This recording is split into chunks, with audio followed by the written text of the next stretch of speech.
también, José Rico, Sí. con nosotros estuvimos hablando de la situación con la juez presidente, lo que había pasado el viernes de la semana anterior, Correcto. con respecto a la resolución emitida por el Pleno del Tribunal Supremo a los efectos de cambiar las reglas de juego y los reglamentos para propósitos de la selección y asignación de jueces, y que como secuela de esa resolución se levantaba un asunto de la participación o la intervención en un pleito la participación de la juez presidenta en un pleito que había sido atendido por el panel que incluía a la juez Méndez Miró, que es esposa de la juez presidente Maite Oronoz, y que se le solicitaba su inhibición. De hecho fue bastante público esa solicitud de inhibición, y que pues evidentemente estaban dándose esos cambios dentro del propio seno del Tribunal Supremo, y que hubiese sido una buena estrategia o herramienta táctica el ver esa venir, o sea, la crítica que se le hace a la juez presidente, inclusive tratando casi de equipararlo con lo acontecido allá en Moca, lo que para mí es completamente descabellado. Pero que ante ese tipo de pronunciamiento y de ponerla en esa posición, lo más aconsejable hubiese sido, por lo menos para esta primera, dejar pasar. Correcto, sí. Y es la determinación que se anuncia, que toma en el día de hoy, que no solamente para este caso, sino para cualquier otro que haya intervenido, el panel donde pertenece la juez Méndez Miró va a hacer acto de inhibición. Me parece acertada, me parece que aunque aquí fuimos bien claros de que no necesariamente constituía algún tipo de conflicto de interés, toda vez que fue un panel que tomó una determinación, puede ser 3-0, como puede haber sido 2-1 en el Tribunal de Apelaciones, donde su esposa, la honorable juez Gina Méndez Miró, pues participa como juez en el Tribunal de Apelaciones. Pues eso no necesariamente inhibía o debió haber producido la inhibición de la juez presidente Maite Oronoz. Claro, y también le exhortamos que como era una controversia innecesaria, pues que básicamente se inhibiera de todo este tipo de controversias, ya que tenemos esta situación de que la politización tan burda que hay ahora mismo en la rama judicial por culpa de los propios políticos en términos de meterse a legislar de cómo ese tribunal debe operar, entiéndase los poderes que le han quitado a la juez presidente, y que para evitar cualquier tipo de señalamiento sobre esa nueva legislación que obliga a la mayoría ahora a reasignar los casos a nivel de isla, en tanto en el tribunal de primera instancia como en el apelativo, pues era mejor que se saliera y dé el ejemplo, como siempre lo ha hecho, y en cierta medida le dé ese espacio también a las críticas que puedan venir, y que también se pueda dilucidar finalmente qué fue lo que ocurrió en ese famoso chat de Moca, que en las noticias recientes que siguen saliendo nombres, Eddie, la investigación está en curso. También exhortamos a la rama judicial que la propia investigación que tenga a su haber en la Oficina de Administración de Tribunales se acelere lo próximo más que se pueda, ya que pues sabemos que hay una pelea pública entre el presidente del Senado y la secretaria de Justicia en torno a quién debe investigar qué. Así que esto es para mí, yo creo que es un vivo ejemplo de la politización de tanto del Departamento de Justicia como de la rama judicial por culpa de los políticos inescrupulosos que han llevado esto a los niveles de querer perpetuarse en el poder a través de la rama judicial, lo cual para mí es insostenible. Y no estoy hablando aquí de jueces del Tribunal Supremo, estoy hablando aquí de jueces que han sido puestos en ciertas instancias por políticos, y que la razón más obvia, que es lo que me lleva a decir esto, es la última legislación que se presentó para quitarle poderes a la juez presidenta, lo cual para mí eso es insostenible, más aún cuando el Tribunal Supremo siempre ha dicho que eso cae dentro de su poder inherente, y que no puede venir una rama política a decirle cómo va a administrar esa rama. Es como si la rama judicial le dijera al Senado cómo va a administrar su presupuesto. Así yo lo veo. Pero de nuevo, esas cosas siguen pasando, la gente no se indigna, y después se indignan cuando ven a un juez tomando decisiones a través de un chat, que es lo que se le imputa como el famoso chat de Moca. Es que fíjate, ya que traes ese asunto de Moca de nuevo, hay mucha gente, y lo he dialogado con diferentes personas, tanto políticos como representantes electos, como personas en el Ejecutivo. No mucha gente entiende cómo se da el procedimiento a nivel de los precintos electorales y cuál es la función del juez en esos procesos. Entonces, ayer mismo hacía excepción de lo que está ocurriendo con el juez Díaz Reverón, el esposo de la secretaria de Justicia, Wanda Vázquez Garcet, porque son hechos separados y distintos. La función era la misma porque estaban presidiendo una junta precintal, pero no el asunto de consultar, que es lo que verdaderamente es impropio, más allá de que si se oficializó la resolución o no, el consultar con una sola parte es lo que es antiético de probarse y lo que es contrario a la ley, inclusive del artículo 291. Pero igual que no entiende mucha gente ese proceso de cómo funciona, porque no es un tribunal, no es una sala, la gente no acude al tribunal, el tribunal acude a la junta de precinto, mucho menos se entiende cómo funciona el trabajo del apelativo del Supremo, claro, porque no todos los casos llegan ahí. Y como decíamos el otro día, esto es un panel colegiado de 3 jueces que se reúnen en una oficina, en un conference, estudian los casos, presentan sus posiciones, se dispone quién va a ser el juez ponente, que es quien va a escribir la opinión. No es que sea necesariamente la opinión, o sea, va a ser la opinión de esa mayoría, no es que sea la de él y prevalezca sobre los demás.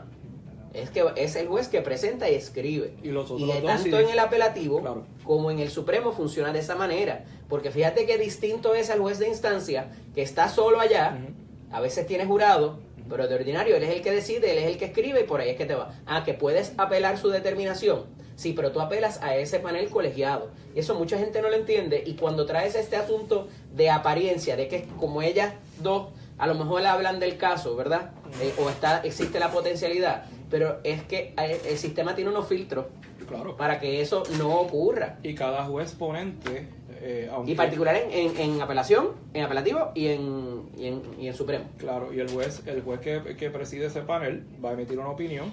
A veces es de conformidad, los otros tienen la opción de escribir o no. Así que, como quiera, si es una decisión de 2-1, puede que hayan 2 decisiones escritas por un juez en particular cada uno, valga la redundancia, y una opinión disidente. Así que ciertamente, pues, a veces inclusive es una opinión de conformidad, que no necesariamente es la misma opinión que presentó el juez ponente, que es el que preside ese panel. Así que también eso hay que aclararlo. Igual ocurre en el Tribunal Supremo, por eso vemos determinaciones, que ahora son 9 jueces, que algunos se unen a otros y no emiten opinión, pero hay algunos que deciden unirse al voto de o una opinión de conformidad y escriben por qué concluyen eso, pero dan un razonamiento distinto a cómo hubiesen llegado a ese propio resultado. Que eso también ocurre mucho en el Tribunal Supremo, por eso vemos determinaciones que tienen 500 páginas, 300 páginas, dependiendo cuán complejo sea el caso, y más aún cuando tenemos ahora 9 jueces, antes eran 7, en un momento fueron 5. Así que yo creo que esta controversia ya por lo menos quedó aquí. Y no solo eso, fíjate cuál es el efecto de esto. Y el chat sigue. Cierto. Pero el efecto práctico de esto es que en el caso de los paneles de jueces, en el apelativo particularmente, no y me corregirás, tú sabes un poquito más de esto que yo, no sé si en el Supremo funciona de la misma manera, pero es por áreas, son unas regiones. O sea que ahora la juez presidenta no es que vaya a ver los casos donde Gina haya participado, la juez Méndez Miró, sino que pues si es el panel de Bayamón 2, pues la juez no puede intervenir en ningún panel que sea de Bayamón 2, porque ahí es donde está. O sea, que más allá de que sea un caso en específico o que sea por la participación de su señora esposa, es porque el resultado práctico va a ser que los casos de esa región no van a llegar y en cierta medida, yo no sé si los jueces habían visto esto, pero está inhabilitándola, porque ahora todas las determinaciones que pasen por ese panel que esté la honorable juez Gina Méndez Miró del apelativo, entonces pues se va a tener que inhibir automáticamente la juez presidente y van a haber 8 votos, no van a haber 9. Así que cuando hay un tranque, ¿qué va a pasar? Le van a terminar dando la razón. No, se te escapa un detalle. ¿Cuál? La regla de la necesidad. Bueno, pero ¿y si no ocurre? Puede que se mantenga la terminación del apelativo. La determinación del apelativo. Así O sea, que que eso es lo que me refiero. dándole la razón a la misma. Así que por eso para digo, propósitos de nos estamos riendo, pero cuando hay un empate o cuando también por una minoría también tiene que ser, hay unas determinaciones que tienen que ser por una mayoría. No, en todas tiene que haber una mayoría, no puede haber una. Sí, pero hay un momento dado, no recuerdo ahora y se me escapa, cuando viene una determinación del apelativo, si deciden no expedirlo, obviamente, que es la primera alternativa, que es que no van a entrar a los méritos del caso, se sostiene la del apelativo. Correcto. Si la ven, 5-4, creo que si es 5-4 se mantiene la en todas determinación las del Tribunal instancias. Supremo. Tú puedes pedir una reconsideración, etcétera, para tratar de revertir esa mayoría, inclusive puedes pedir una vista oral, etcétera, como argumento oral, pero si es 5-4, es 5-4. Si es 4-4, se sostiene la determinación del apelativo. Pudiera el Supremo discrecionalmente, a petición de la parte agraviada o afectada en la determinación, pedir entonces que el juez que se inhibió que se vuelva a ver para que esa 4-4 se convierta en 3-4, ¿verdad? Sería. Pero hay unos asuntos a veces que el Tribunal Supremo, dentro de su poder inherente, determina y llama lo que se llama la regla de necesidad, que es que algún juez que se haya inhibido o que no esté, por alguna razón que no haya votado, lo traigan de donde, y pasó en el caso de los pibazos. Eso también pasó en el tribunal. Traen a los jueces, y el juez que, aunque haya presentado su inhibición y digan, mira, yo me tengo que inhibir porque este asunto tiene que ver con una compañía donde trabaja mi hijo, por ejemplo. El juez debería inhibirse, pero le puede decir, necesitamos tu voto para que se conforme el panel, por tanto, sabemos que te tienes que inhibir, sabemos que pudieras tener un conflicto, pero como quiera necesitas... Entonces, y si vota a favor de la determinación del apelativo, pues van a decir también que es lo mismo. O sea, es el cuento de... Palo si boga, palo si no boga. Exacto, es como que uno tiene que ser práctico en esto, y además, como yo siempre lo he reiterado, mire, aquí hay jueces del tribunal de primera instancia que no tienen oficiales jurídicos. Algunos de ellos no tienen ni tan siquiera asistencia técnica, no tienen a veces acceso a papel o a otras cosas más materiales, etcétera. Tienen que estar viajando, tienen que estar... O sea, a mí la prioridad es facilitarle el trabajo a los jueces que tienen que estar en la sala de investigaciones hasta las 2, 3 de la mañana, viendo casos de regla 6, viendo casos de embriaguez, que son los que realmente se tienen que fastidiar trabajando. Y no estoy diciendo que los del Supremo no lo hagan, ¿verdad? Pero en términos del día a día, es más riesgoso ser un juez del tribunal de primera instancia que un juez del apelativo o un juez del Supremo, porque la persona tiene que estar literalmente, físicamente allí con la prueba. Así es. Los tribunales apelativos y Supremo son tribunales de récords. Ellos ven el expediente, raras veces ordenan vistas, y lo que van son los abogados, no van a pasar pruebas, lo que van a hacer es argumentos. Claro. Pero como tal, la cara del testigo que está allí dando su versión de los hechos solamente la ve el juez de instancia. Y por eso es que se le da amplia deferencia a esa apreciación. Eddie, cuando hacen las redadas por narcotráfico, cuando hacen los casos de embriaguez a altas horas de la noche, quien es el que está ahí es el juez de primera instancia.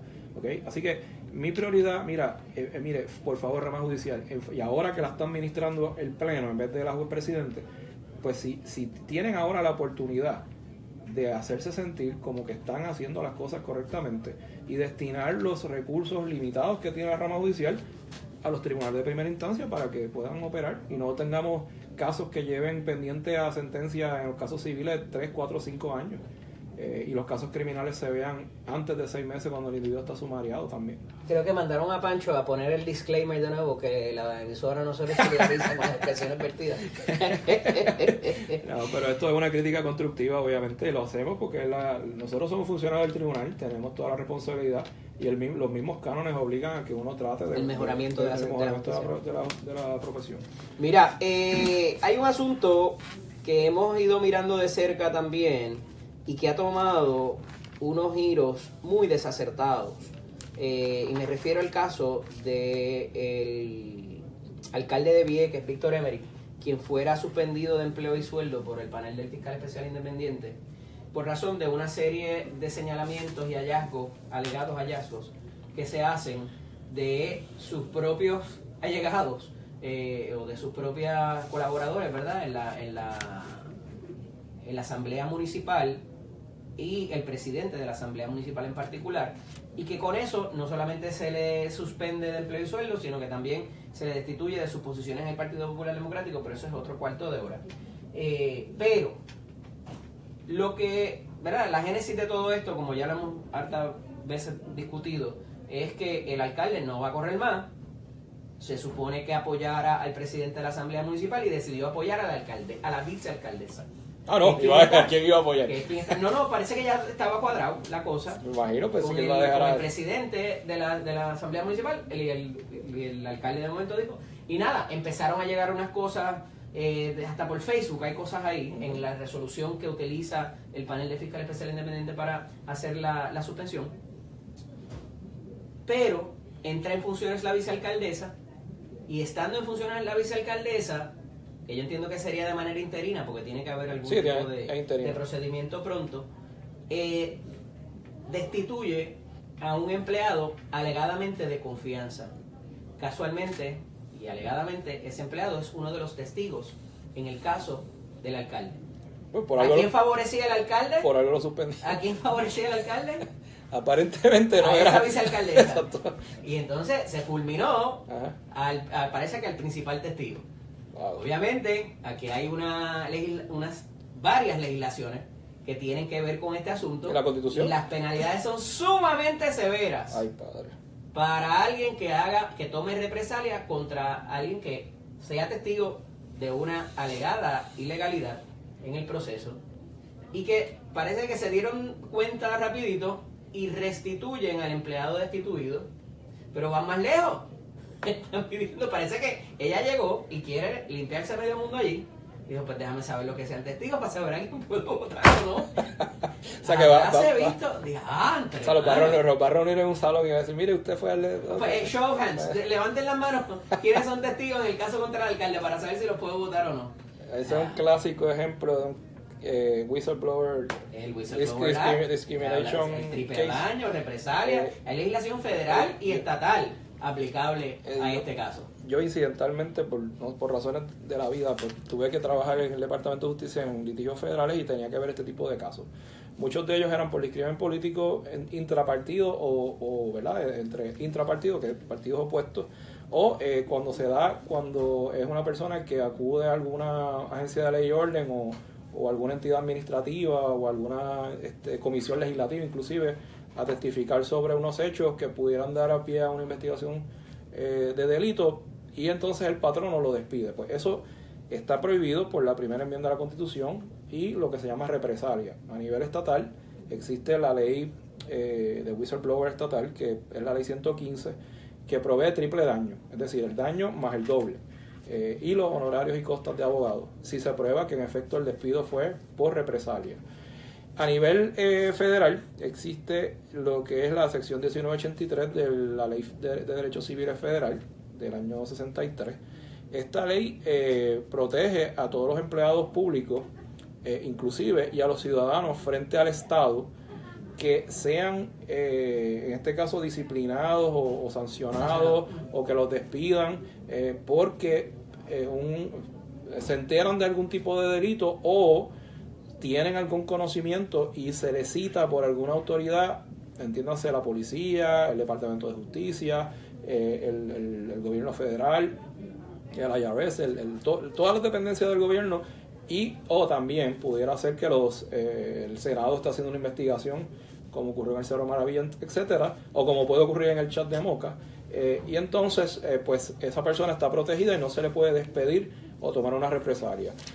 Así que mi recomendación es a la vicealcaldesa, cada cual hace lo que quiera porque la salvación es individual, pero evítese esto porque al final del día la ley de derechos civiles federal, si el individuo lleva el caso a nivel federal, responde el municipio y después responden los supervisores, entiéndase el alcalde o el vicealcalde, quien sea, en su capacidad individual. ¿Okay? El gobierno de Lela, si desea, paga la sentencia, y como no hay dinero, no creo que quiera hacerlo, y si lo hay y se prueba un acto negligente o intencional como es una represalia, el Estado no va a pagar tampoco la sentencia, así que le van a ejecutar quizás sus vehículos, sus negocios, lo que tenga, y de ahí entonces el empleado va a cobrar. Así que así de serio es esto. Edúquese, oriéntese para que no le vaya mal en la vida, por favor. Mira, se nos quedó el tema del cannabis, se nos termina el tiempo. El gobernador hace el anuncio de que las restricciones, ya más allá de las restricciones, las regulaciones y los reglamentos, pero nuevamente instamos al secretario de Salud a trabajar con la Junta o con como le quieran llamar al ente que es a quienes van a regular, porque las violaciones están a granel, no está pasando nada y la gente que lo hace bien lo está haciendo bien y los que lo están haciendo mal están por la libre. Así que además que le pueden sacar provecho a esto en términos de impuestos también. Claro, o sea, si lo se vemos más regula y se profundo, hace como tiene que hacerse. claro, así que busquen. Yo, como el gobierno está buscando dinero hasta debajo de la tierra, pues yo creo que esta es una de sus opciones. Sin duda. Amigos, no tenemos tiempo para más. Gracias, licenciado, por siempre estar acá disponible para nosotros. Gracias a usted, licenciado, también. Dígame, licenciado. Tómese, pásele, licenciado. Así que se llama la barra nueva. Sí, esa es la barra. hay que ver dónde queda eso. Te tienes que llevar. Mañana te puedes tomar el día libre. El domingo regresamos con agenda legislativa a las 9:30 de la mañana. Pues pendiente. Regresaremos el lunes, Dios mediante, aquí a las 1:30. Lo próximo, La Candela, con un invitado especial, sustituto de Normando Valentín, con una excelente entrevista. Y me parece que lo conocen. Noti1 continúa. Esta es Noti 1630. Primeros con la noticia.